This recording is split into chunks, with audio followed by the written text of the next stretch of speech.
Mesdames et messieurs, bienvenue à votre chaîne d'information L'Afrique en marche. Aujourd'hui dès 6 heures, les manifestants de Ouakitte Tama sont dans la rue pour exiger le départ de la France au Tchad et l'arrivée de la Russie. L'appel de la plateforme de l'opposition Ouakitte Tama. Les manifestants ont défilé ce matin 26 février 2022 dans le calme encadré par un lourd dispositif policier. Ils ont scandé des slogans hostiles au CNT, accusés notamment d'entraver les libertés publiques.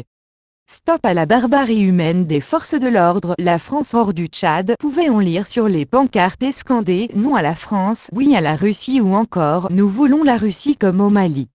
Max Lohangar, le porte-parole de Ouakitte Tama, a lancé dans la foule « L'origine du mal est militaire », ajoutant notamment « Nous constatons que la France instrumentalise les militaires pour tuer les manifestants ».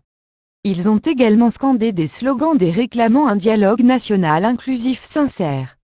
La société civile a manifesté ce 26 janvier sur l'itinéraire de l'espace Festafrica au stade Idriss Mahamatouya à N'Djamena, mobilisant des centaines de personnes. En ligne de mire des revendications, la lutte contre l'insécurité. Max Lohangar exige la démilitarisation de l'administration et la nomination des jeunes civils formés aux postes administratifs. Selon lui, les militaires sont à l'origine des conflits intercommunautaires. Dr Sita Kiombatina fustige le Conseil militaire de transition qui a justifié sa prise de pouvoir par la nécessité de préserver la sécurité. Pour lui, les Tchadiens ne sont pas en sécurité, professeur. Avoxouma Djona estime pour sa part que la gouvernance du mouvement patriotique du salut (MPS), parti du défunt président Idriss Déby Itno, a causé plus de morts que le terrorisme.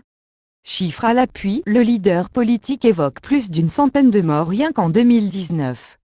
Le président du Conseil militaire de transition Mahamat Idriss Déby pointe la porosité des frontières, la circulation des armes et la corruption de certains magistrats comme étant les causes principales des conflits intercommunautaires. Et bien, n'oubliez pas de vous abonner à la chaîne pour ne pas rater notre prochaine publication. Au revoir.